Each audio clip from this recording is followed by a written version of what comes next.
The girl lying face down in the Montana dust had been there so long that 3 vultures circled overhead, and not a single person in Helena had bothered to check if she was breathing. Frank Donnelly reined in his horse when he saw her, his stomach dropping at the sight of the crumpled figure just outside the saloon. He'd only arrived in Helena an hour ago, looking for work at one of the nearby ranches, but already he could see this town had a meanness to it that went bone deep. People walked past the girl like she was nothing more than a pile of rags, their faces carefully blank. He swung down from his saddle and crossed to her in 3 long strides. When he knelt beside her, he could see the shallow rise and fall of her back. Alive, then. Her dress was torn and filthy, her dark hair matted with mud and what looked like dried blood. She couldn't have been more than 20 years old. "Miss." Frank touched her shoulder gently. "Miss, can you hear me?" A low groan escaped her lips. Frank glanced up at the people passing by, anger flaring hot in his chest. "Someone want to tell me what happened here?" An older man in a suit paused, looking down his nose at Frank. "That's just the girl. Been there since last night. Best leave her be." "The girl?" Frank's voice hardened. "She got a name," the man shrugged. "Had one once, I suppose. Nobody remembers it now. She's been trouble since she arrived here 2 years back. Town's done with her." Frank stared at him, disgust roiling in his gut. "You're telling me this woman has been lying here for hours and nobody's helped her? She brought it on herself." The man walked away before Frank could respond. Frank turned his attention back to the girl. As carefully as he could, he slid his arms beneath her and lifted. She was lighter than he'd expected, all sharp angles and fragile bones. Her eyes fluttered open as he carried her toward the boarding house across the street. They were an unusual shade of green, like spring grass after rain, but clouded with pain and confusion. "Put me down," she mumbled, her words slurring together. "They'll just hurt me again." "Nobody's going to hurt you," Frank said firmly. "I've got you." The boarding house proprietor, a stern-faced woman with gray hair pulled into a tight bun, met him at the door with crossed arms. "We don't take in strays here, mister. I'll pay for the room, and a bath, and whatever food you can spare." Frank met her gaze steadily. "Please." Something in his face must have moved her because she stepped aside. "Room 3 upstairs, but any trouble and you're both out." Frank carried the girl up the narrow stairs and into a small, clean room with a single bed and a washstand. He laid her down as gently as he could, then went to the door and called down to the proprietor.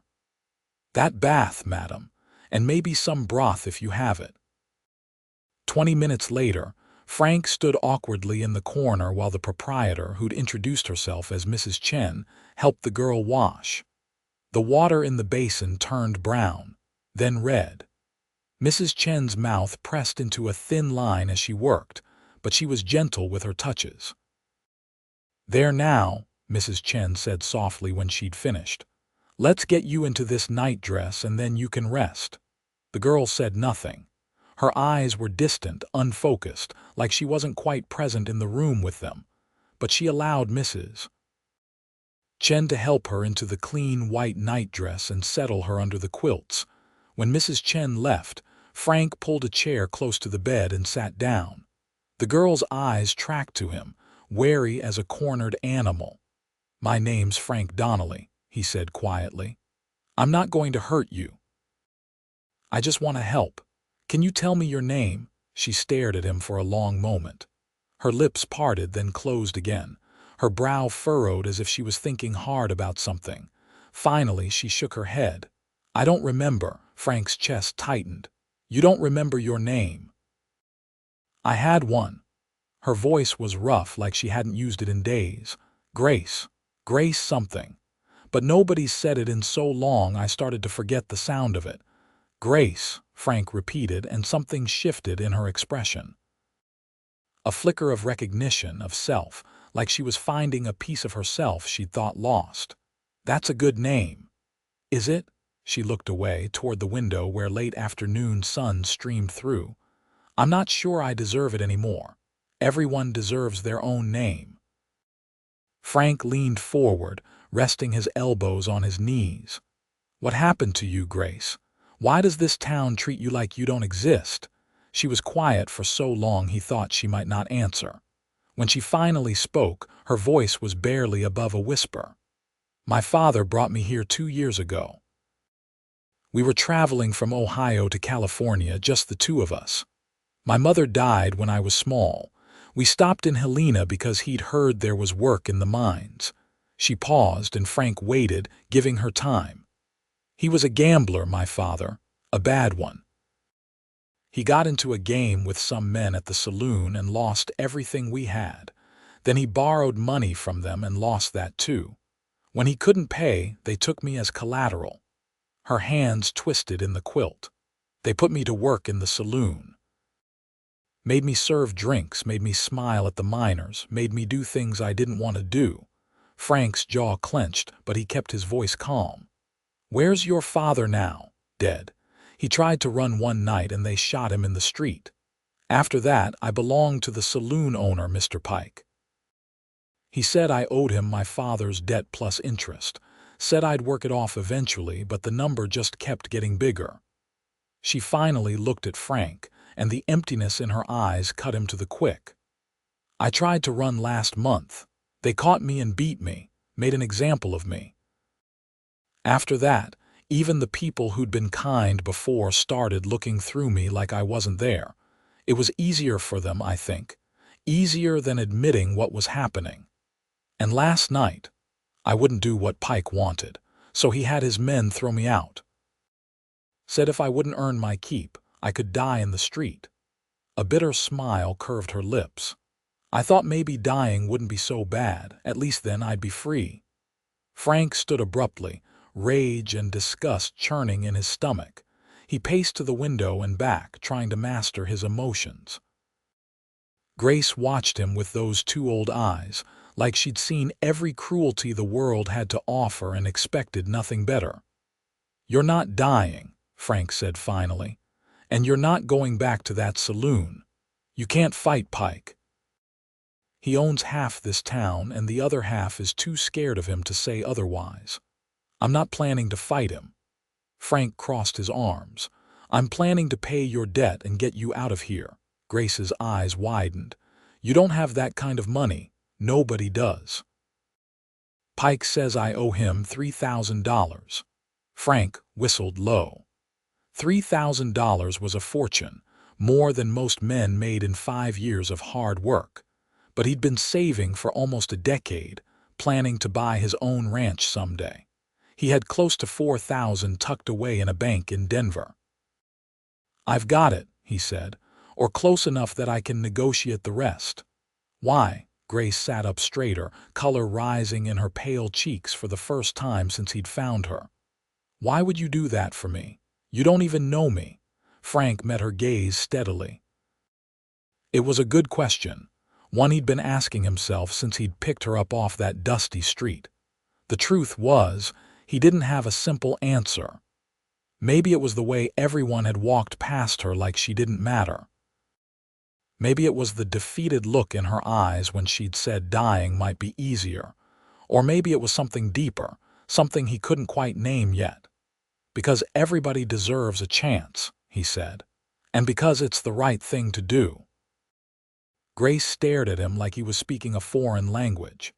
Then, to his surprise, tears spilled down her cheeks. She covered her face with her hands, her shoulders shaking with silent sobs. Frank stood there awkwardly for a moment, then sat on the edge of the bed and rested a hand on her shoulder. It's all right, he said softly. You're going to be all right. They sat like that until her tears ran dry and the room grew dark with evening shadows. When she finally looked up at him, something had changed in her face. The emptiness had receded just a little, replaced by a fragile, tentative hope. The next morning, Frank went to see Mr. Pike. The saloon was quiet in the early hours, smelling of stale beer and tobacco smoke. Pike was a heavy man with cold eyes and thick fingers that drummed on the bar as Frank explained his business. "You want to buy out the girl's debt?" Pike's laugh was ugly. "She's been telling tales, has she, making herself out to be some kind of victim?" "I want to settle her account," Frank said evenly. "Name your price." Pike's eyes narrowed, calculating. 3,500, cash. It was highway robbery and they both knew it, but Frank didn't flinch. "I'll need to wire my bank in Denver. It'll take a few days." "You've got a week." "And the girl stays here until I see the money." "The girl stays at the boarding house where she is now," Frank said, his voice dropping to something dangerous. "You've already made your position clear by throwing her in the street. She's no use to you dead." For a moment, Pike's face darkened and Frank thought the man might call for his thugs. Then Pike shrugged, apparently deciding the money was worth more than his pride. "Fine. But if she runs, the deal's off and you lose whatever you've paid." "She won't run," Frank said, though he had no idea if that was true. He spent the next 3 days getting his affairs in order. He sent a wire to Denver and received confirmation that the funds would arrive in Helena within the week. He found work helping to build a new barn for one of the ranchers outside town, both to keep himself occupied and to earn back some of the money he was spending. Each evening, he returned to the boarding house to check on Grace. Mrs. Chen had taken a liking to the girl, bringing her extra portions at meals and sitting with her in the evenings. Grace was slowly coming back to life. Color returned to her cheeks. The haunted look in her eyes began to fade. She smiled sometimes, small and hesitant, when Frank told her stories about his travels. "Where are you from originally?" she asked him one evening. They were sitting in the small parlor downstairs, Mrs. Chen having given them permission to use it as long as they were chaperoned. Mrs.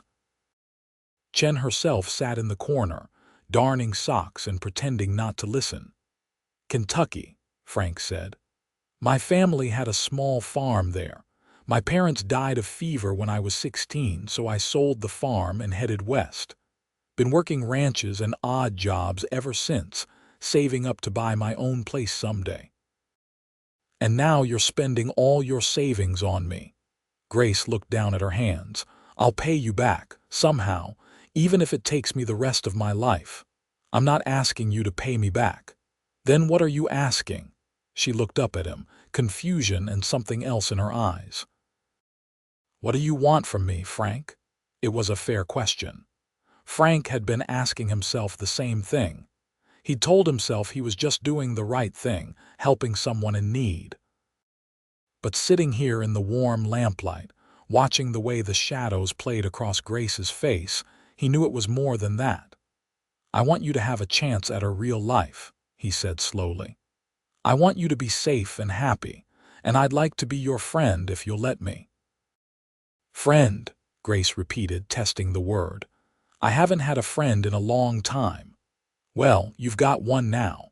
The money arrived from Denver on the 6th day. Frank went to the saloon with Mrs. Chen and the town's minister, Reverend Hayes, as witnesses. He counted out $3,500 in bills and coins onto the bar while Pike watched with greedy eyes. "There," Frank said when the last coin clinked down. "Grace's debt is paid in full. I want it in writing." Pike scrawled out a crude receipt on a scrap of paper. "She's free to go. Though I don't know what you think you've bought yourself, Donnelly. That girl's ruined goods." Frank's fist connected with Pike's jaw before he'd consciously decided to throw the punch. Pike went down hard, blood spurting from his nose. His men started forward, but Reverend Hayes stepped between them, his voice ringing out with surprising authority. "Enough. The business here is concluded. Mr. Donnelly, I suggest you leave. Now." Frank shook out his hand, his knuckles already starting to swell, and walked out of the saloon with as much dignity as he could muster. Mrs. Chen followed, her face carefully neutral, but he could have sworn he saw approval in her eyes. When they got back to the boarding house, Grace was waiting in the parlor. She stood when they entered, her hands clasped tight in front of her. "Did he take the money?" "You're free," Frank said, holding up the receipt. "It's done." Grace swayed on her feet. Frank moved quickly to steady her, his hands on her shoulders. She looked up at him, tears streaming down her face, but this time they were different. These were tears of relief, of joy, of disbelieving wonder. "I'm free," she whispered. "I'm actually free." "You're free," Frank confirmed. He wanted to pull her into his arms, to hold her while she cried, but he held himself back. She'd been through enough. She needed space and time to heal, not some man making demands on her. But Grace surprised him. She stepped forward and wrapped her arms around him, pressing her face against his chest. Frank stood frozen for a heartbeat, then slowly, carefully put his arms around her. She was shaking, her whole body trembling with emotion. "Thank you," she said, her voice muffled against his shirt. "Thank you, thank you, thank you." Frank rested his chin on top of her head, breathing in the scent of the lavender soap Mrs. Chen had given her. Something warm and protective unfurled in his chest, something that felt dangerously like more than friendship. Mrs. Chen cleared her throat gently. "I think we could all use some tea, and perhaps some of that cake I baked this morning." Over tea and cake, they discussed what came next. Grace had no family, no home to return to. Frank had a job offer from the rancher he'd been helping, but it was just for him, not for a woman with no references and a questionable past. "I could try to find work here in town," Grace said, though her voice lacked conviction. "Maybe as a seamstress or a cook." "Nobody in this town is going to hire you," Mrs. Chen said bluntly. "They've already decided who you are and what you're worth. You need a fresh start, somewhere nobody knows your history." "I've been thinking," Frank said slowly. "There's a town called Sweetwater, about a week's ride south of here. My uncle lives there with his wife. They run a general store and they're always looking for help. I could write to them, see if they'd be willing to take you on." Grace bit her lip. "Your uncle and aunt. Would you tell them about me, about what happened here?" "I'd tell them you're a friend who needs a new beginning," Frank said. "The rest is your story to tell or not tell as you choose." She nodded slowly. "And you, would you be going to Sweetwater too?" Frank hadn't thought that far ahead, but now that she'd asked, the answer seemed obvious. "I could. There's ranches down that way too. I could find work." Something passed between them, a current of understanding and possibility. Mrs. Chen smiled into her teacup, saying nothing. They left Helena 3 days later, in the cool hours just after dawn.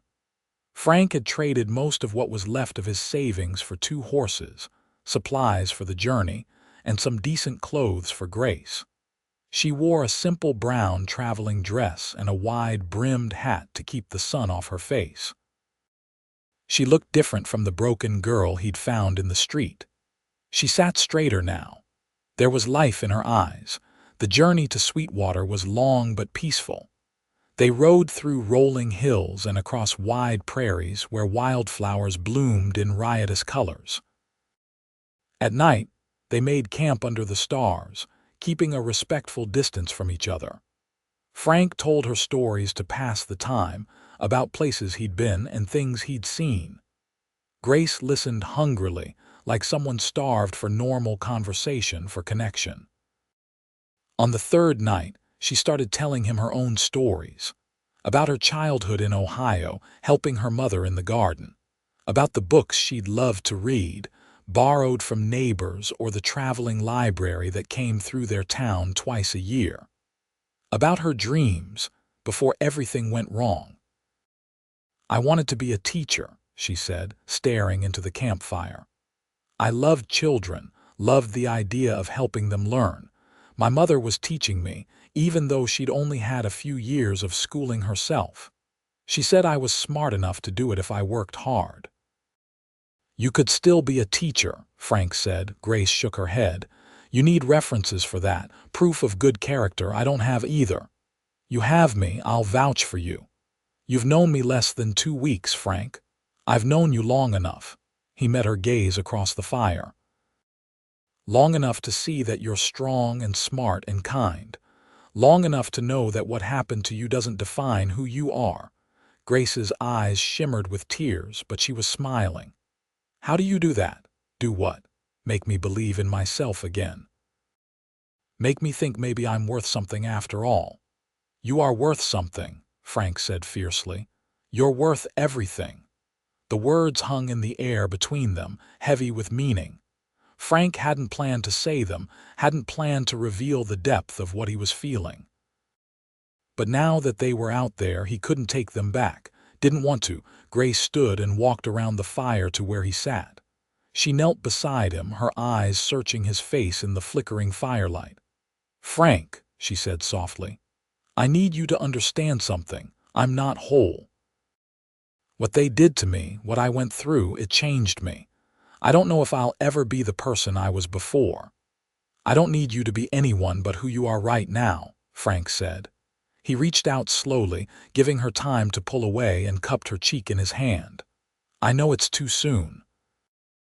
I know you need time to heal, but I need you to know that I care about you, Grace, more than I probably should given how we met. It's not too soon, Grace whispered. She leaned into his touch, closing her eyes. I've been alone for so long. Everyone either wanted to use me or pretended I didn't exist. But you saw me. From the very first moment, you saw me and treated me like a person who mattered. How could I not care for you? Frank felt something crack open in his chest, some protective wall he'd built around his heart years ago. He leaned forward and pressed his forehead against hers, breathing her in. They stayed like that for a long moment, not kissing, just being close. It felt like a promise, like the beginning of something fragile and precious. When they finally pulled apart, Grace was smiling.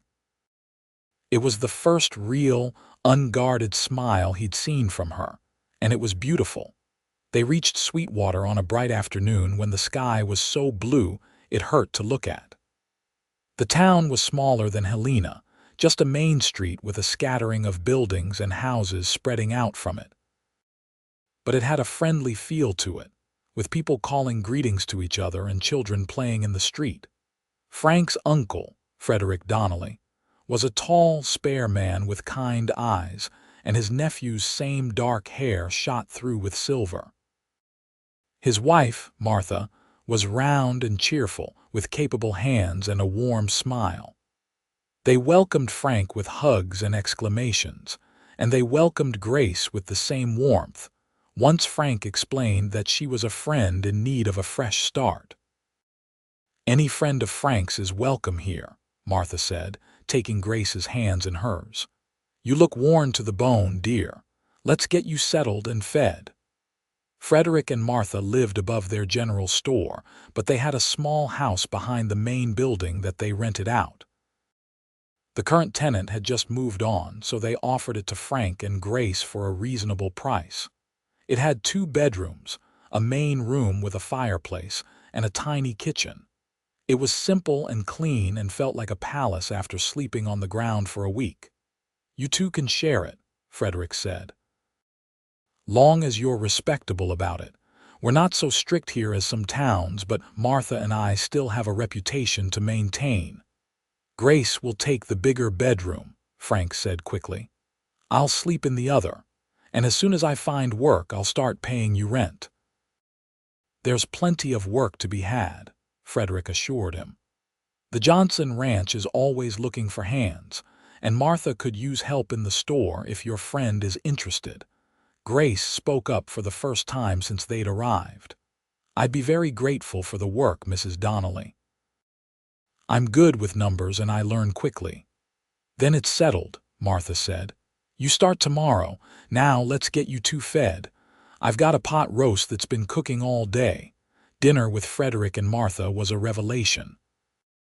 They laughed and talked about the town, about the people Grace would meet, about the harvest coming up and the barn dance planned for next month.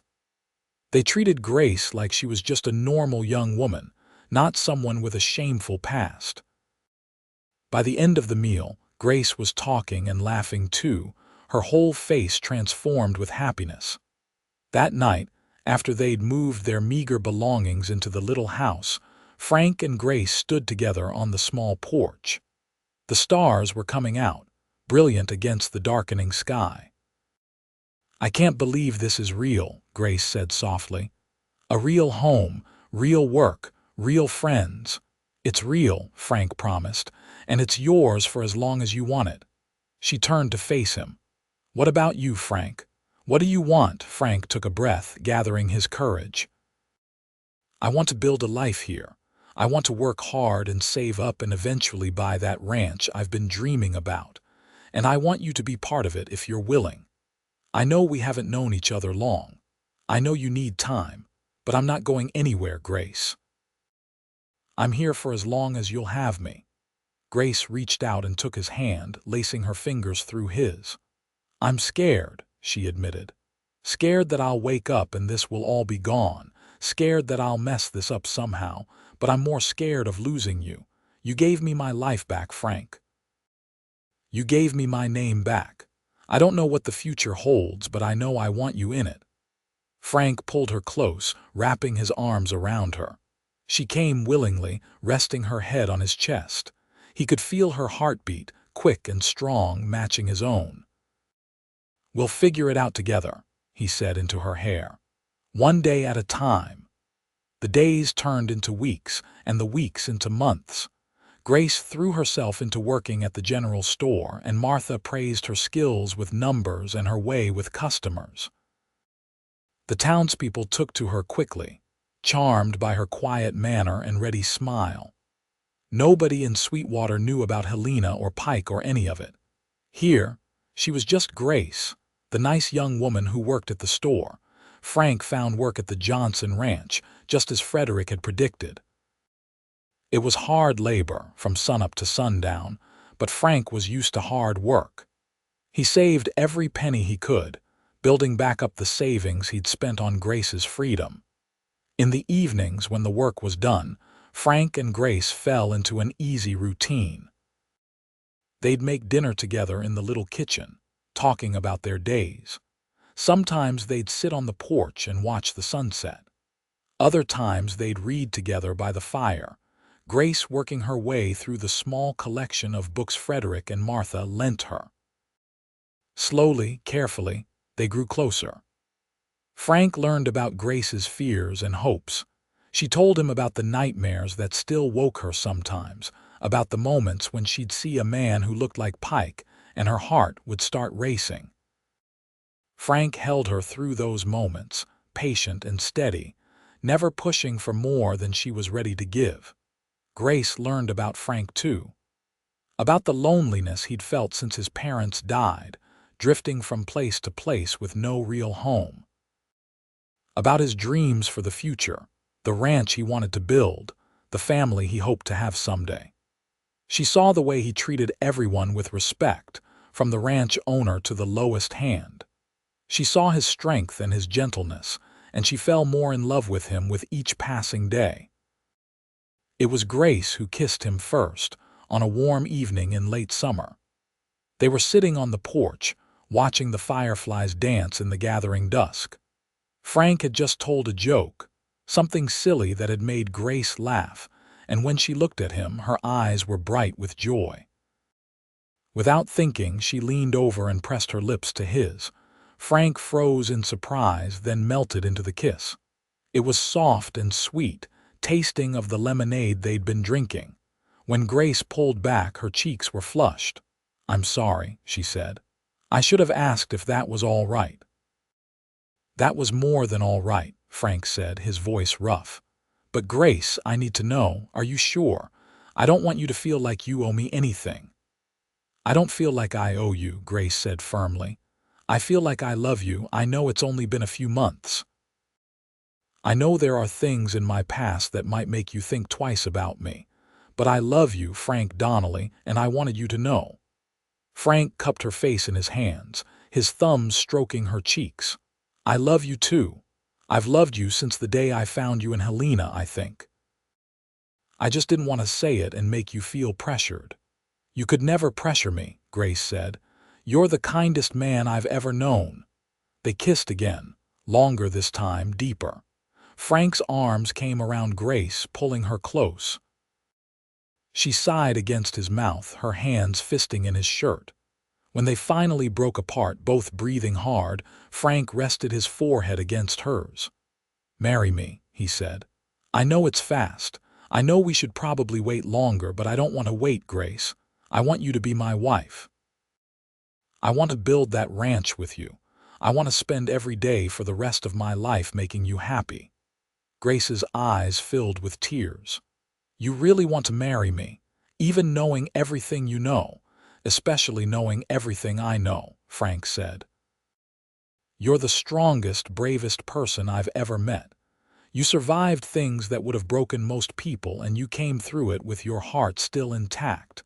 I'd be honored to have you as my wife if you'll have me." "Yes," Grace whispered. "Yes, I'll marry you." They were married in the small church in Sweetwater on a crisp October morning when the leaves were turning gold and red. Grace wore a simple white dress that Martha had helped her sew, and she carried a bouquet of wildflowers that Frank had picked that morning. Frederick stood up with Frank and Martha stood with Grace. The whole town seemed to turn out for the ceremony, packing the little church to bursting. When Frank slipped the ring onto Grace's finger, a simple gold band he'd bought with his savings, his hands were shaking. Grace's hands were steady, though, as she placed a matching band on his finger. She looked up at him with such love in her eyes that Frank felt his throat tighten with emotion. "I now pronounce you man and wife," Reverend Miller said. "You may kiss your bride." Frank kissed Grace with all the love and tenderness he felt, and the congregation erupted in cheers and applause. When they pulled apart, both of them were smiling so wide it hurt. The reception was held at Frederick and Martha's store, with tables set up in the street and food contributed by seemingly everyone in town. There was dancing and music, and more food than Frank had seen in years. Grace laughed until her sides hurt, twirling in Frank's arms as the fiddler played a lively tune. As the sun set and the lanterns were lit, Frank pulled Grace away from the celebration and led her to a quiet spot behind the store. He had something he wanted to give her, something he'd been working on for weeks. "Close your eyes," he said. Grace obeyed, smiling. Frank pulled a folded piece of paper from his pocket and placed it in her hands. "All right, you can look." Grace opened her eyes and unfolded the paper. It was a deed, officially registered with the county. For a moment she couldn't make sense of what she was seeing. Then the words clicked into place and she gasped. "Frank, this is a deed to land. 40 acres just outside town. It's our land," Frank said. "I've been saving every penny since we got to Sweetwater, and Mr. Johnson helped me broker the deal. It's not much yet, just raw land. But it's enough to start our ranch, enough to build our future." Grace looked up at him with wonder in her eyes. "How did you afford this?" "You spent all your savings on me in Helena, and I've been earning it back. Plus Mr. Johnson gave me a bonus for the work I did helping with his breeding program, and Frederick and Martha gave us a wedding gift that helped." Frank took her hands. "The point is, it's ours, yours and mine. We can build whatever life we want on it." Grace threw her arms around his neck, laughing and crying at the same time. "I can't believe you did this. I can't believe any of this is real." "Believe it," Frank said, holding her tight. "This is just the beginning, Grace. We've got our whole lives ahead of us." They spent their wedding night in the little house behind the store, which Martha had decorated with flowers and candles. Frank carried Grace over the threshold, both of them laughing like children. When he set her down, Grace turned to him, suddenly nervous. "I've never done this," she said quietly. "Not like this, not with love." Frank understood what she wasn't saying, Pike had forced things on her that she hadn't wanted. The thought made anger burn in his chest, but he pushed it down. This moment was about them, about their future, not about her past. "We'll go slow," Frank promised. "And if you want to stop at any time, we stop. This is about us being together, Grace. There's no rush." They did go slow, learning each other with gentle touches and whispered words.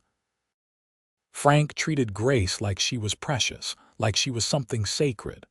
And gradually, the nervousness in Grace's eyes was replaced by trust, then by desire. When they finally came together, it was with love and tenderness, and when it was over, Grace cried. But these were good tears, healing tears. "Thank you," she whispered against Frank's chest. "Thank you for making this beautiful." Frank kissed the top of her head, his arms tight around her. "I love you, Grace Donnelly." "I love you too," she said, and fell asleep feeling safe and cherished for the first time in years. The years that followed were good ones. Frank and Grace worked hard on their land, building first a small cabin, then a barn, then fences for the cattle they bought with their savings. Frank had a gift for ranching, and the cattle thrived under his care. Grace kept working at the store for the first year, saving every penny to invest in the ranch. When she finally stopped to focus on the ranch full-time, Martha threw her a goodbye party that brought tears to everyone's eyes. The ranch grew steadily. They added horses, chickens, a vegetable garden. Grace turned out to have a talent for breeding horses, producing animals that were strong and smart and sought after by ranchers across Montana. Frank built their herd until they had over 100 head of cattle, prime stock that fetched good prices at market. But it wasn't the success of the ranch that made those years special. It was the life they built together. The quiet mornings drinking coffee on the porch of their cabin, watching the sun rise over their land. The evenings spent planning and dreaming about the future. The way Frank still looked at Grace like she was the most beautiful thing he'd ever seen. The way Grace had blossomed from the broken girl in the street to a confident, happy woman. 3 years after they were married, Grace discovered she was pregnant. She told Frank one evening after dinner, her hands shaking as she placed them over her still flat stomach. "I'm going to have a baby," she said. "We're going to have a baby." Frank stared at her for a long moment, then let out a whoop of joy that probably scared the horses. He picked Grace up and spun her around, both of them laughing. "We're having a baby," he repeated, wonder in his voice. "Grace, we're going to be parents. Are you happy?" Grace asked, though the answer was written all over his face. "Happy doesn't even begin to cover it," Frank said. He set her down gently, then knelt and pressed his ear to her stomach. "Hello in there, little one. I'm your papa, and I already love you more than you'll ever know." Grace ran her fingers through Frank's hair, tears streaming down her face. She'd never imagined this. When she was trapped in Helena, slowly forgetting her own name, she'd never dreamed that one day she'd be standing in her own home on her own land, carrying the child of a man who loved her beyond measure. The pregnancy was not easy. Grace suffered from terrible sickness in the early months, and Frank worried himself half to death. Martha came out to the ranch often, bringing remedies and advice. Frederick sent books on pregnancy and childbirth that Frank read cover to cover, determined to be prepared for anything. As Grace's belly grew, Frank became even more protective. He insisted she rest more, work less. He took over most of the heavy chores, even though it meant working from before dawn until after dark.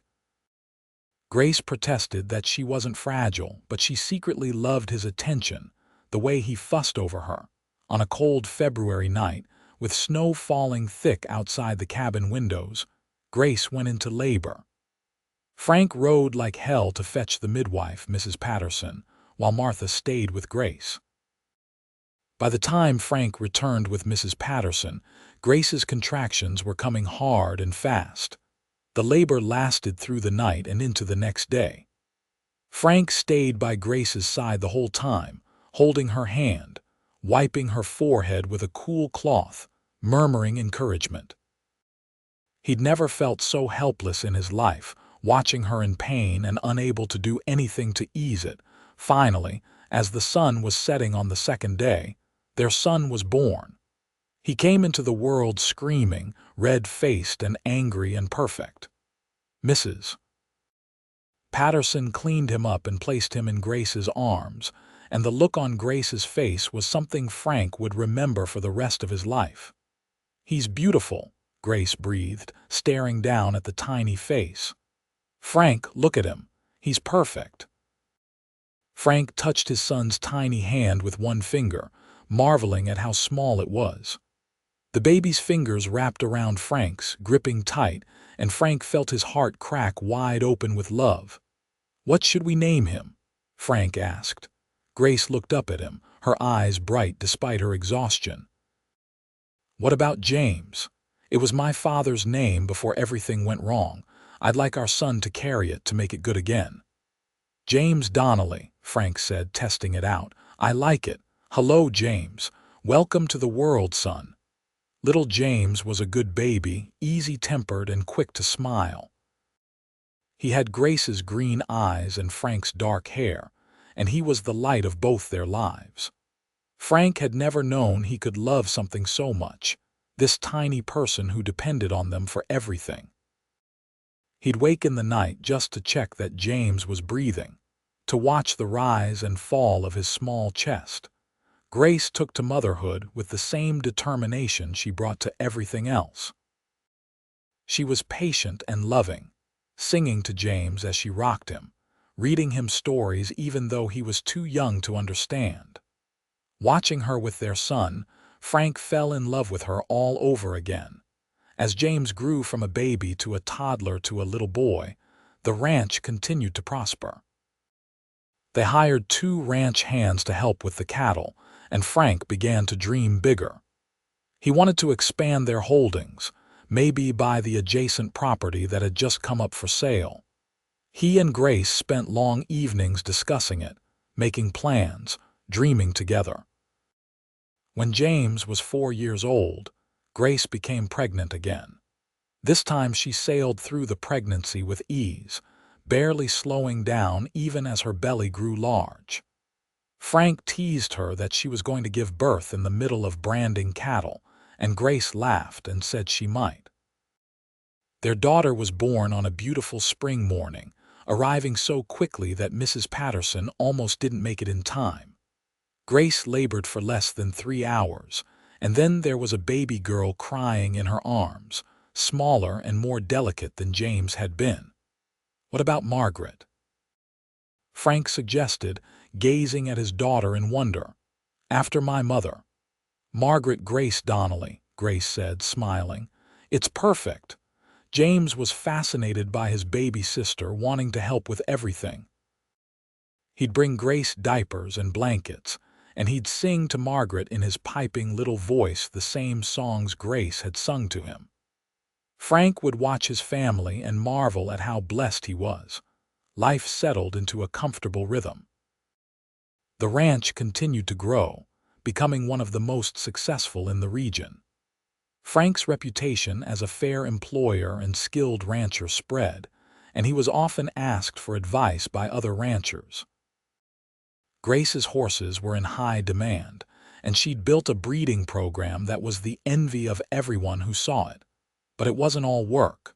Frank made sure they took time for joy too. Sunday picnics by the creek that ran through their property. Trips into town for the church social or the harvest dance. Quiet evenings as a family, reading stories by the fire or playing games.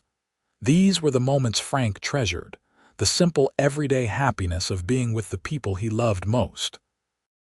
One evening, when James was 8 and Margaret was 4, they were all sitting on the porch watching the sunset.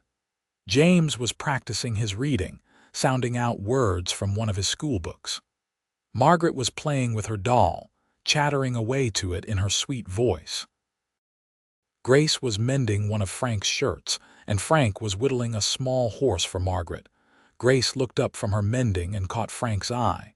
She smiled, and in that smile was everything they'd been through together. The pain and fear of Helena, the hope and new beginnings of Sweetwater, the love they'd built day by day, choice by choice, the family they'd created. "You ever think about Helena?" Grace asked quietly. "About how different things could have been?" Frank set down his whittling and took Grace's hand. "Sometimes. Mostly I think about how lucky I am that I rode into that town when I did, that I found you." "I was so lost," Grace said, her voice soft with memory. "I'd forgotten my own name, forgotten who I was, and then you came along and reminded me." "You never forgot," Frank said. "You were always Grace. You were always strong and brave and good. I just helped you remember." Grace leaned her head on Frank's shoulder. "You did more than that. You gave me a real life with love and purpose and joy. You gave me everything." "We gave each other everything," Frank corrected. "I was just drifting before I met you, Grace. Working and saving for some vague future that never quite felt real. You made it real. You made everything real." They sat in comfortable silence for a while, watching their children play. Then Margaret climbed into Frank's lap, her doll clutched in her small hands. "Papa, tell us a story," she demanded. "Tell us about when you and Mama met." Frank and Grace exchanged a glance.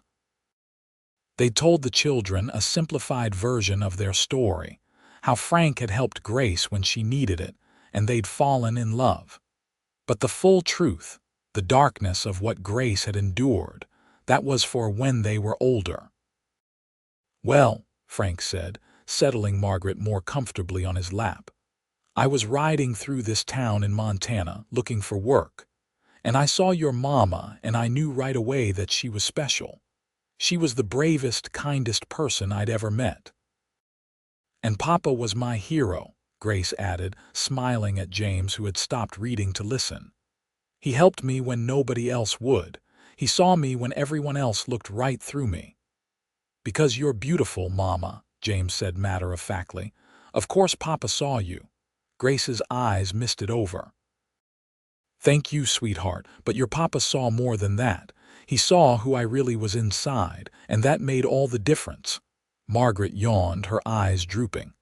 "I like that story," she said sleepily. "I'm glad Papa found you, Mama." "So am I, baby," Grace said. "So am I." Frank carried Margaret inside and tucked her into bed, Grace following with James. They kissed their children goodnight, then retired to their own room. As Frank undressed for bed, he caught sight of his reflection in the mirror. He was 32 now, with lines starting to form around his eyes and a few silver threads in his dark hair. He'd worked hard for the past decade, and it showed in the strength of his body and the calluses on his hands. Grace came up behind him and wrapped her arms around his waist, resting her cheek against his back. "What are you thinking about?" "Just how much life can change," Frank said. 10 years ago, I was alone in the world with nothing but a horse and my savings. Now I have you and James and Margaret and this ranch, and a life that's richer than I ever imagined possible." Grace came around to face him, sliding her hands up his chest to rest on his shoulders. "You have any regrets about spending your savings on me? About tying yourself to a woman with a past like mine?" Frank cupped her face in his hands, looking deep into those green eyes he loved so much. "My only regret is that I didn't find you sooner, that you had to suffer as long as you did before I could help. You are the best thing that ever happened to me, Grace Donnelly, the very best thing." Grace stood on her toes and kissed him, deep and loving. "I love you, Frank, more than words can say." "I love you too," Frank murmured against her lips, "always and forever." They made love that night with the tenderness and passion of two people who knew each other completely, who had weathered storms together and come through stronger. Afterwards, Grace fell asleep in Frank's arms, safe and content. Frank stayed awake a while longer, listening to her breathe, feeling grateful for every moment of their life together. The years continued to pass, bringing changes and challenges. There was a harsh winter that killed some of their cattle, testing their resilience. There was the year of the drought when they had to haul water from the creek to keep the animals alive.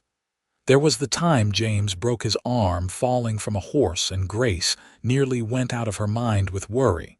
But there were triumphs too. The year their cattle won top prize at the regional fair. The day Margaret sold her first horse, a beautiful mare she'd trained herself. The moment James announced he wanted to be a rancher like his father, and the pride that had shone in Frank's eyes. The afternoon they gathered as a family to break ground on an addition to the ranch house. Needing more space as the children grew through it all, Frank and Grace's love remained steady and true. They still made time for each other, stealing moments alone when the children were at school or in bed. Frank still brought Grace wildflowers just because. Grace still packed Frank's favorite foods in his saddlebags when he had to ride out to check the far pastures. They worked side by side, partners in every sense of the word. Grace's opinion mattered as much as Frank's when it came to ranch decisions, and they made all the important choices together. It was a true partnership, built on mutual respect and deep love. When James turned 16, he started courting a girl from town, the daughter of the blacksmith. Frank and Grace watched with amusement, and a touch of nostalgia as their son experienced the giddy highs and lows of young love. Margaret, at 12, declared all boys stupid and said she'd much rather spend time with horses. "She reminds me of you," Frank told Grace one evening watching Margaret work with a young filly in the corral. "Stubborn and independent and absolutely fearless." "And James reminds me of you," Grace replied. "Kind and steady and true. We did good, Frank." "We did," Frank agreed. "We really did."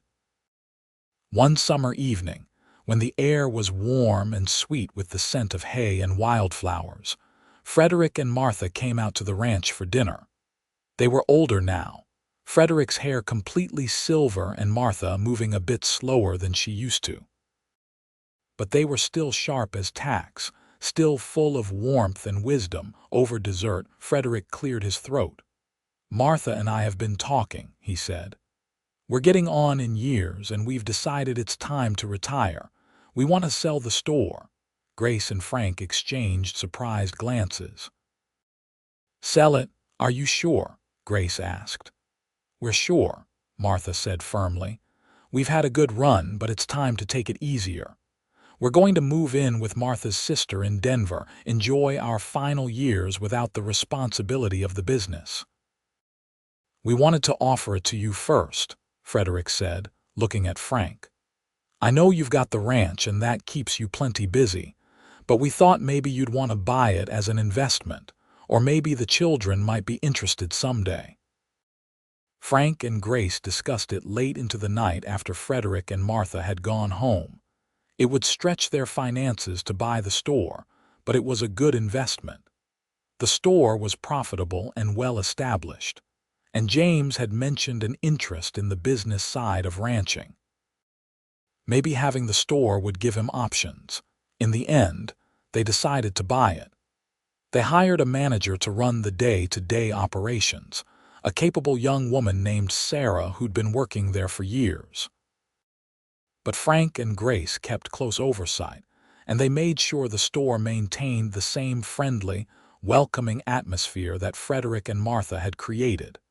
The purchase of the store marked the beginning of a new chapter for the Donnelly family. Their holdings grew beyond just the ranch. Frank's reputation grew too. He was elected to the town council, and people came to him for advice on everything from land management to settling disputes. But no matter how successful they became, Frank and Grace never forgot where they'd started. They gave generously to the church and to families in need. They hired people who needed second chances, people with checkered pasts or difficult circumstances. Grace, in particular, had a soft spot for women who'd fallen on hard times, and she made sure they always had a place at the ranch if they needed work. "You're helping people the way someone once helped me," she told Frank when he praised her kindness. "How could I do anything else?"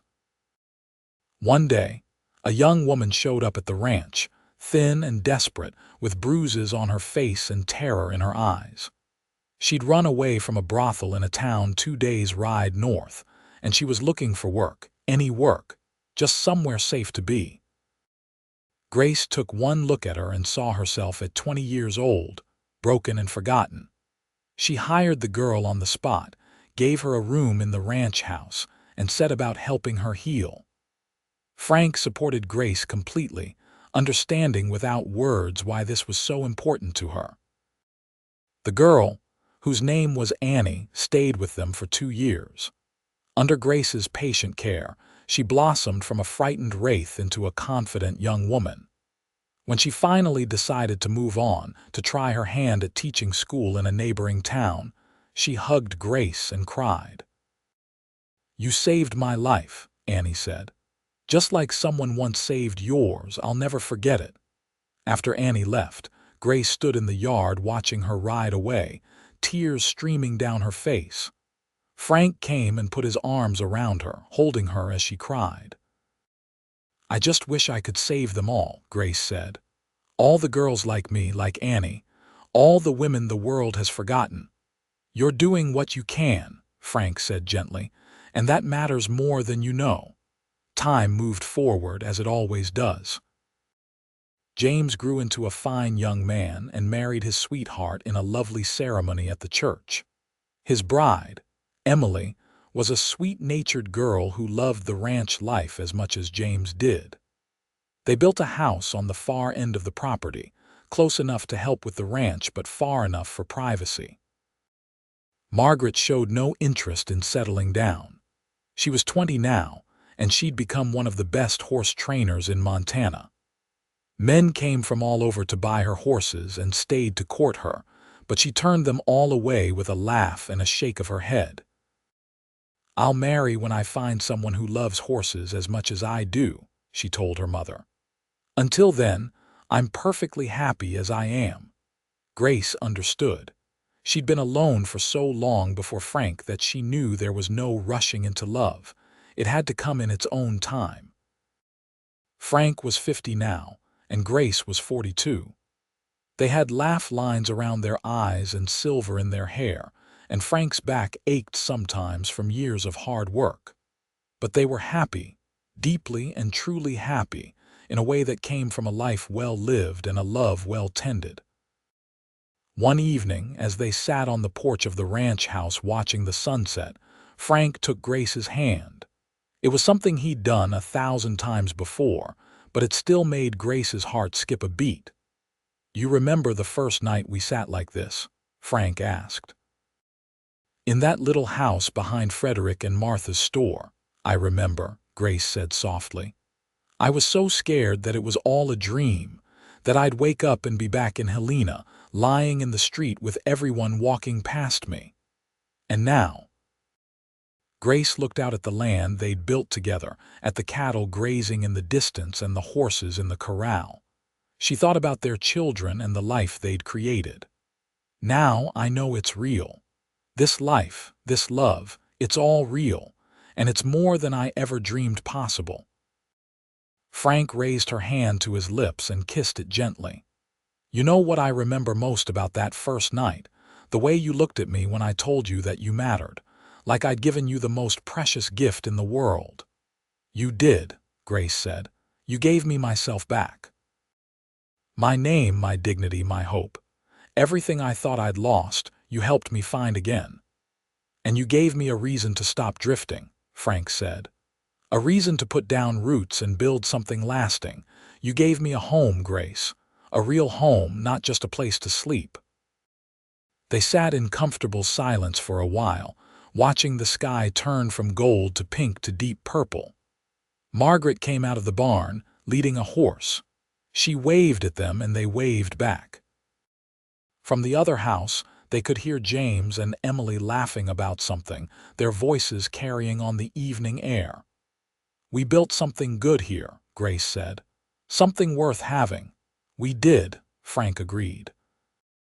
"And it all started the day I rode into Helena and found a girl lying in the street. The day I decided that one person forgetting her name didn't make her any less important." Grace turned to face him, her eyes bright with emotion. "I was drowning, Frank, going under for the last time. And you pulled me out. You saved me in every way a person can be saved." "We saved each other," Frank said. "I was half a person before I met you. You made me whole." They kissed as the last light faded from the sky, two people who'd found each other against all odds and built a love that had weathered every storm. It wasn't a fairy tale romance. It was something better, something real. It was the kind of love that grew from respect and friendship, that deepened with every shared joy and every overcome hardship. The years that followed brought more changes. James and Emily had 3 children, giving Frank and Grace the joy of being grandparents. Margaret finally met her match in a quiet rancher from the next county over, a man who could gentle a horse as well as she could. Their wedding was a joyous affair, and Frank cried as he walked his daughter down the aisle. The ranch continued to prosper under the combined efforts of Frank, James, and Margaret's husband, Robert. They expanded their holdings, buying more land, increasing their herds. The store in town thrived too, eventually passing to Sarah, who'd managed it so well for so many years. Frank and Grace gradually stepped back from the day-to-day operations of the ranch, letting the younger generation take over. But they didn't retire completely. They still helped where they could, still offered advice when asked. Mostly, though, they enjoyed their time together, savoring the peace they'd earned. They traveled some, taking a train to San Francisco one year, visiting Denver the next. But they always came back to the ranch, to the land they'd built their life on. This was home, in a way nowhere else could ever be. On their 25th wedding anniversary, Frank took Grace back to Sweetwater, to the little house behind what had once been Frederick and Martha's store. It belonged to someone else now, but the current owners were kind enough to let them visit. They stood in the small parlor where they'd first confessed their love, and Frank pulled Grace into his arms. 25 years, he said, wonder in his voice. "It feels like yesterday and a lifetime ago all at once." 25 years of being loved by you, Grace said. Of building a life together. Of raising children and creating something beautiful out of the broken pieces we started with. "Would you do it all again?" Frank asked. "If you could go back, knowing everything you know now, would you choose this life?" "I would choose you," Grace said without hesitation. "Every time in every life I would choose you, Frank Donnelly. You are the best thing that ever happened to me." Frank kissed her, and it was just as sweet, just as full of promise as their first kiss had been all those years ago. When they pulled apart, both of them were crying happy tears that spoke of gratitude and joy. They returned to the ranch as the sun was setting, painting the sky in shades of orange and gold. Their children and grandchildren were waiting for them, having planned a surprise party. There was food and music and laughter, and Frank and Grace were surrounded by the love they'd created. As the party wound down and the grandchildren were put to bed, Frank and Grace slipped away to their favorite spot, a small hill overlooking the ranch. They sat side by side, Grace leaning against Frank's shoulder, both of them content in the silence. "You ever think about what your life would have been like if I hadn't ridden into Helena that day?" Frank asked. "No," Grace said simply. "Because a life without you isn't one I want to imagine." That girl in the street, the one whose name the town forgot, she only existed until you remembered it. And then she became someone new, someone whole and happy and loved. Frank pressed a kiss to the top of her head. I love you, Grace Donnelly. I've loved you from the moment I saw you, and I'll love you until my last breath and beyond. And I love you, Grace said. My hero, my husband, my home. They sat together as the stars came out, two souls who'd found each other in the darkest of times and had chosen, every day since, to build a life of light and love. It wasn't always easy. There were still hard days, still moments when the shadows of the past crept in. But they faced it all together, hand in hand, heart to heart. The years continued their steady march. Frank and Grace grew older, their steps slower, their hair completely silver, but their love never aged. If anything, it grew stronger, deeper, more profound. They knew each other completely, all the scars and flaws and beautiful broken places. And they loved each other not despite those things, but because of them, because of everything they'd overcome together. When Frank was 65, he fell ill with a fever that wouldn't break. Grace nursed him day and night, refusing to leave his side. The doctor said it was pneumonia, dangerous at Frank's age. For 3 days, Frank drifted in and out of consciousness while Grace prayed and pleaded and bargained with God. On the 4th day, the fever broke. Frank woke to find Grace asleep in the chair beside his bed, her hand clutching his, her face drawn with exhaustion and worry. He squeezed her hand and her eyes flew open. "Frank," she breathed. "Oh, thank God, Frank. I'm all right," he said, his voice hoarse. "Takes more than a fever to get rid of me. I've got too much to live for." Grace burst into tears, and Frank pulled her into the bed beside him, holding her as she cried. "I thought I was going to lose you," she sobbed. "I couldn't bear it, Frank. I couldn't bear a world without you in it." "You're not losing me," Frank promised. "Not for a long time yet. We've got years ahead of us, Grace. Years and years." And they did. Frank recovered fully, though he moved a bit slower afterward, content to let James and Robert handle the heavy work. He and Grace spent their days together, talking and laughing and simply enjoying each other's company. They spoiled their grandchildren, told them stories, passed on the wisdom they'd accumulated over a lifetime. On quiet evenings, they'd sit together on the porch, holding hands and watching the sun set over the land they loved. Sometimes they talked, sharing memories or making plans. Other times they simply sat in comfortable silence, content in each other's presence. One such evening, when Frank was 70 and Grace was 62, she turned to him with tears in her eyes. "I've been thinking about Helena," she said. "About the girl I was then. Sometimes it feels like a lifetime ago. Sometimes it feels like yesterday." "Tell me," Frank said gently. "I was so lost," Grace said. "I'd given up on everything. Hope, happiness, life itself. I couldn't see a way forward, couldn't imagine a future worth having. And then you came along and saw me when nobody else did. You reminded me of my name, Frank. You made me human again." "You were always human," Frank said. "Always worthy of love and respect. I just made sure you knew it. You did more than that. You loved me when I was unlovable. You stood by me when it would have been easier to walk away. You built this life with me, gave me children and a home and a love that sustained me through everything." Grace took his hand and pressed it to her heart.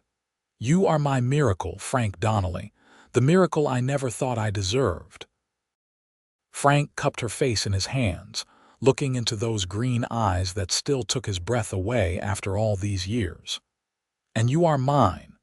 Meeting you, loving you, building this life with you, it's been the greatest privilege of my existence. I'd do it all again in a heartbeat."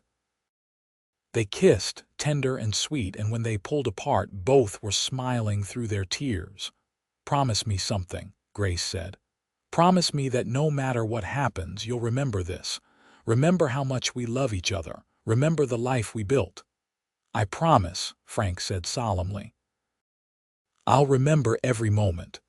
Every laugh, every tear, every sunrise we watched together. It's all written on my heart, Grace. All of it. They sat together until the stars came out, until Margaret came looking for them to remind them it was time for dinner.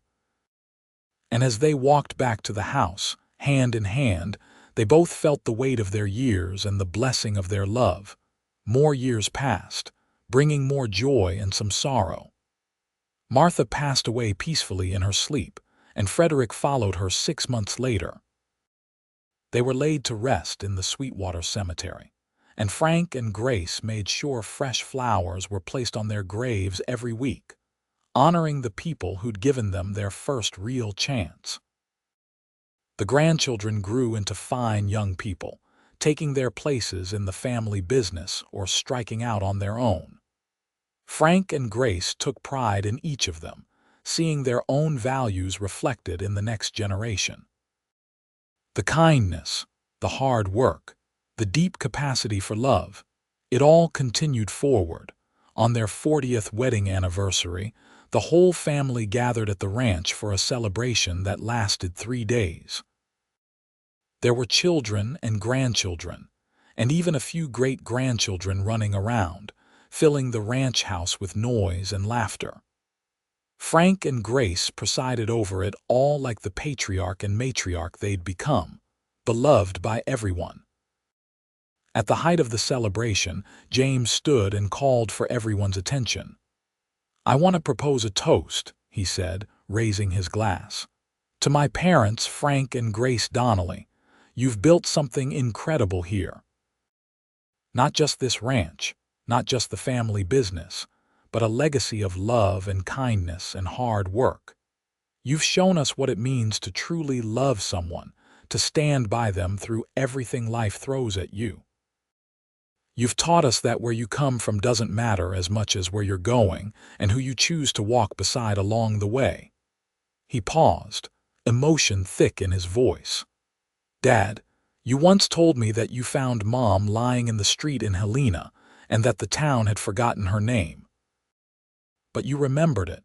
You made it yours to cherish, and in doing so, you didn't just save her life. You created all of this. This family, this love, this legacy. So here's to you both. May you have many more years of happiness together."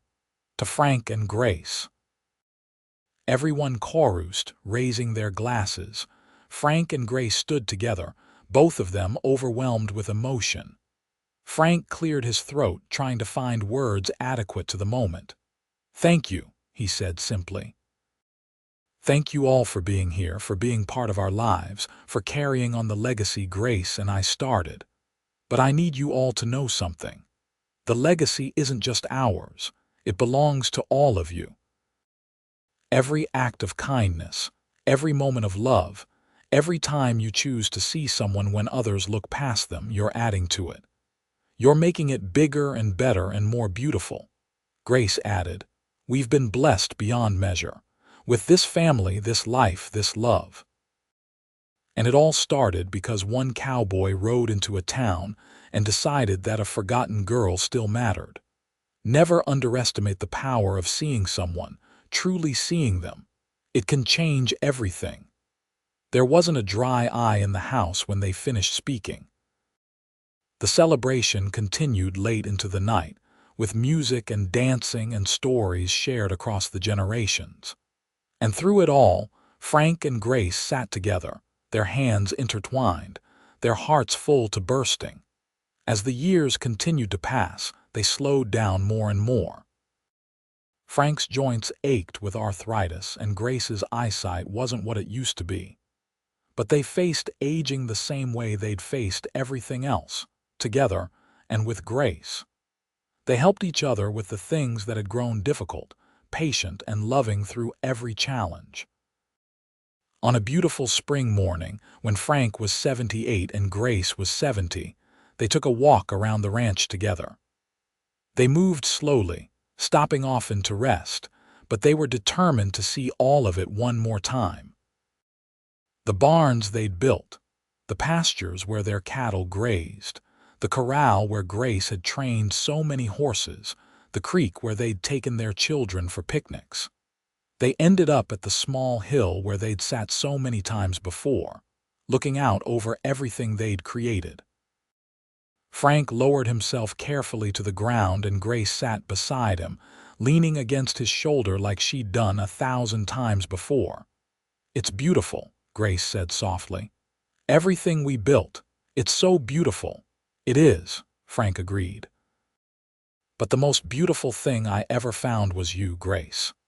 You, lying in that dusty street in Helena, broken but not beaten.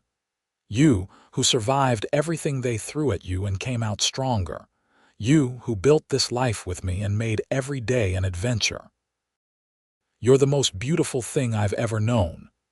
Grace turned to look at him, her eyes still that striking green even after all these years. "And you're the best thing that ever happened to me, my savior, my partner, my love.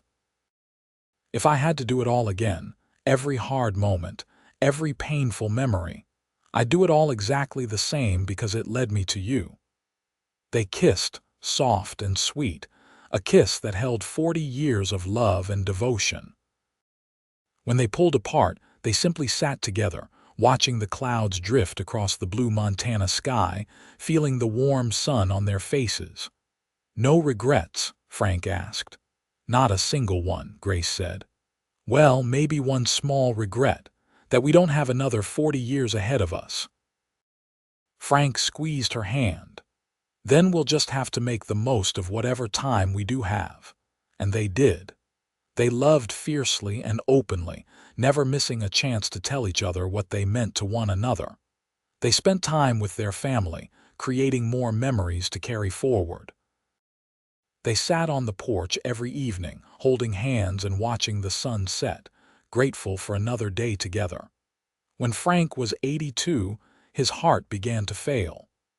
The doctor said there was nothing to be done, that his time was simply running out. Frank accepted this news with equanimity, but Grace railed against it. After everything they'd been through, after building such a beautiful life together, the thought of losing him was unbearable. "I'm not ready," she told him one night as they lay in bed together, her head on his chest, listening to the unsteady rhythm of his heart. "I'm not ready to say goodbye." "Neither am I," Frank admitted. "But we don't get to choose the timing, love. We just get to choose how we spend whatever time we have left." "Then I choose to spend every second with you," Grace said fiercely. "Every single second." And she did. She rarely left his side in those final weeks, content to sit beside him, holding his hand, sharing memories, and simply being together. Their children and grandchildren visited often, saying their goodbyes, telling Frank how much he'd meant to them. But the moments Grace treasured most were the quiet ones, just the two of them, loving each other as they'd always done on a peaceful summer evening with the windows open and a soft breeze blowing through the room. Frank squeezed Grace's hand. "Grace," he said softly. "My Grace." She leaned close, tears already streaming down her face. "I'm here, my love, I'm right here." "Thank you," Frank said, his voice weak but clear. "Thank you for being my wife. Thank you for the life we built. Thank you for 45 years of love and happiness. You made everything worthwhile."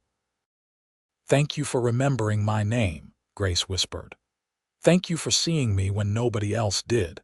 Thank you for loving me and building this beautiful life with me. You're everything, Frank. Everything good in my life came from you." Frank smiled, and even weak as he was, it was filled with love. "I'll be waiting for you," he said.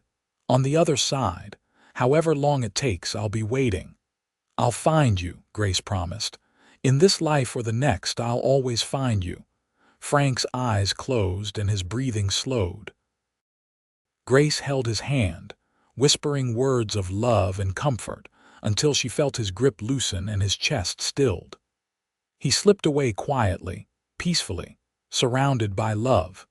Grace sat with him for a long time afterward, holding his hand, memorizing every line of his beloved face. When James finally came to check on them and found his father gone, he wept. But Grace, though her heart was shattered, found a strange sort of peace. Frank had lived a good life, a full life, and he'd been loved beyond measure. What more could anyone ask for? They buried Frank on the hill where he and Grace had sat so many times, looking out over the ranch they'd built together. The whole county seemed to turn out for the funeral, testament to the impact Frank had made on everyone he'd met. The service was beautiful, filled with stories of Frank's kindness, his integrity, his deep capacity for love. After the service, after everyone had gone home, Grace stood by the grave alone. "You kept your promise," she said softly. "You gave me years and years. You gave me a lifetime of love. I miss you already, Frank Donnelly, but I'll see you again. However long it takes, I'll see you again." The years after Frank's death were hard for Grace. The ranch wasn't the same without him, and she found herself drifting through the days, going through the motions but not really living. James and Margaret worried about her, but Grace assured them she was fine, that she just needed time. What finally pulled her back to herself was unexpected. A young woman showed up at the ranch one day, thin and scared, with a black eye and desperation in her face. She'd heard that Grace Donnelly helped women in trouble, and she needed help badly. Her husband had been beating her, and she'd finally gotten the courage to run. Grace looked at this girl and saw herself at 20, broken and lost. And she heard Frank's voice in her head, as clear as if he were standing beside her. "You're doing what you can, and that matters more than you know." She took the girl in, gave her a room, gave her work in the house. And in helping this young woman heal, Grace found her own purpose again. She realized that the best way to honor Frank's memory was to keep doing what they'd always done together, helping people who needed it, seeing the ones everyone else looked past.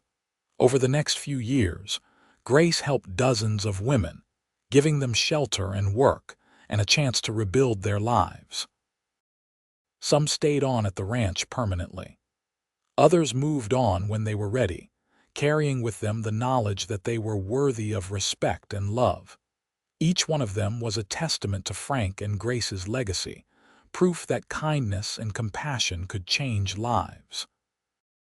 Grace lived to be 85 years old, active and engaged until the very end. When she finally passed away, peacefully in her sleep, it was with a smile on her face. Her children and grandchildren chose to bury her next to Frank on the hill, so they could be together even in death. At her funeral, Margaret stood to speak, her voice strong despite her tears. "My mother used to tell me about the day my father found her in Helena, how the whole town had forgotten her name, but Dad remembered it and made it his to cherish. For 45 years, he loved her with everything he had. And for the years after he died, Mom honored that love by helping others the way Dad had helped her." She paused, looking out at the crowd. "That's their legacy. Not the ranch, not the business, not even this family as much as we all mean. Their legacy is the simple, revolutionary act of seeing people who everyone else looks past, of remembering names when others forget, of choosing love and kindness and compassion, even when it's hard, even when it would be easier to look away.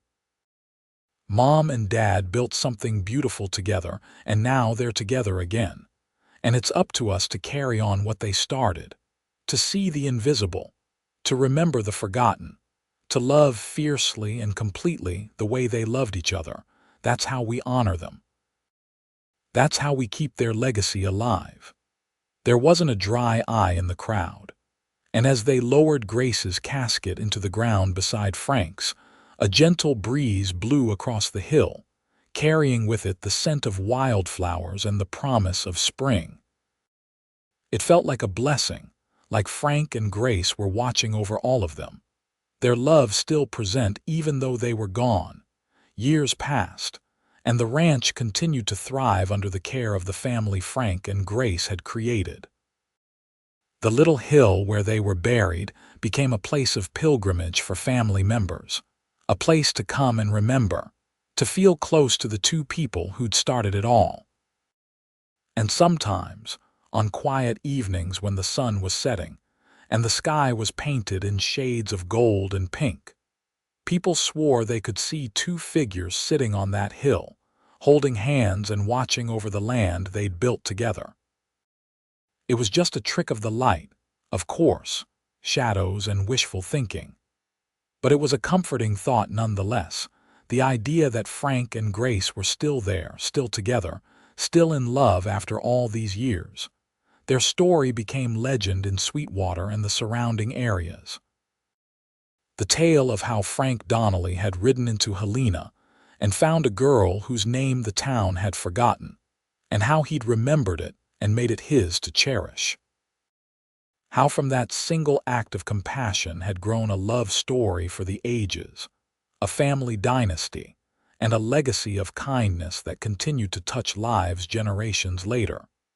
It was a reminder that sometimes the most important thing you can do is see someone who everyone else looks past. Remember a name when others forget. Choose love over indifference, compassion over cruelty, because you never know what might grow from that single choice. You never know whose life you might change, or how that change might ripple out into the world, affecting people you'll never meet, in ways you'll never know. Frank and Grace Donnelly's love story wasn't a fairy tale. It was better than that. It was real and messy and beautiful, built on choice and commitment, and the daily decision to love each other through everything life threw at them. And in the end, that's what made it a story worth remembering, worth telling, worth carrying forward into the future. The town of Helena had forgotten her name, but one cowboy remembered. And in remembering, in choosing to see her when everyone else looked away, Frank Donnelly changed not just Grace's life, but countless others. He proved that one person, one choice, one moment of compassion can create ripples that extend far beyond what we can imagine. That love, true love, built on respect and partnership and unwavering devotion, can withstand any storm. That broken things can be made beautiful again, if someone cares enough to try. And so the story ends where it began, with a girl in the dust and a cowboy who saw her. But between that beginning and this ending lies a lifetime of love, of joy, of building something beautiful out of broken pieces. A lifetime of two souls who found each other against all odds and chose, every single day, to cherish what they'd found. Frank and Grace Donnelly. A cowboy and a forgotten girl who became so much more. Who built a legacy that outlasted them. Who proved that love can heal even the deepest wounds. Who showed everyone around them what it means to truly see another person and value them for who they are. Their story is over, but their legacy lives on in every act of kindness, every moment of compassion, every time someone chooses to see the invisible and remember the forgotten. And in that way, they will never truly be gone. As long as there are people who choose love over indifference, who reach out a hand to those in need, who remember names when others forget, Frank and Grace Donnelly's story continues. And that, perhaps, is the greatest love story of all.